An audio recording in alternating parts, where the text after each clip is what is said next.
হেই আসসালামু আলাইকুম, কেমন আছেন সবাই?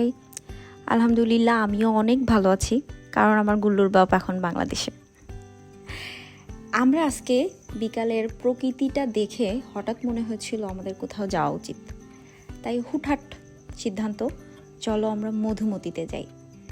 আমার মাগুরার আলুকদিয়ায় আমার শ্বশুরবাড়ি। এখানে চারিপাশে শুধু নদী আর নদী। তো এত সুন্দর এদের পরিবেশ, মনোমুগ্ধকর একটা অন্যরকম পরিবেশ, যেটা দেখলেই যতই মন খারাপ থাকুক না কেন আপনার মন ভালো হবেই, গ্যারান্টেড। যাই হোক, গেলাম খুব হুটহাট রেডি। তো একটা ভ্যান নিলাম, ভ্যান নেওয়ার পরে আমরা গেছিলাম মধুমতিতে। তারপর যাওয়ার পরে অনেকের সাথে অনেক কিছু, প্রকৃতির সাথে দেখা, রাস্তার অনেক মানুষের সাথে দেখা, যদিও আমি কাউকেই চিনি না ওইভাবে। আমার গুল্লু শারহান, সে খুব এনজয় করে প্রকৃতিকে।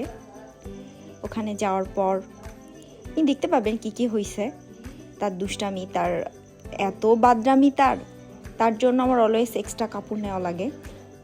তারপর আগে দেখেন এই নদীটা কি সুন্দর, মানে মনে হয় আমাকে গ্রাস করছে এমন কিছু।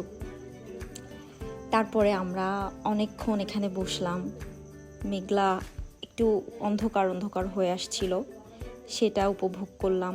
ওখানে একটা পিচ্চির সাথে দেখা হয়েছিল, সে আমাকে অলওয়েজ আক্স করতেছে, তুমি ঠোঁটে কি দিছো, তোমার চুলে কি, তোমার হাতে কি, এই ব্যাগের ভিতর কি।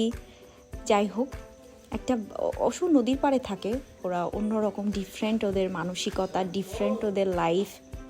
আমরা ওখান থেকে তাড়াতাড়ি আর্লি বের হয়ে গেছিলাম। আলুকদিয়া বাজারে এক ধরনের দুধ চা পাওয়া যায়, সেটা আরও বিখ্যাত।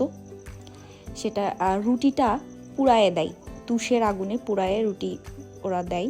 আমি সচরাচর যাই, বেশ যাই, সুযোগ পেলে ওখানে যাই, এত মজার ওইটা।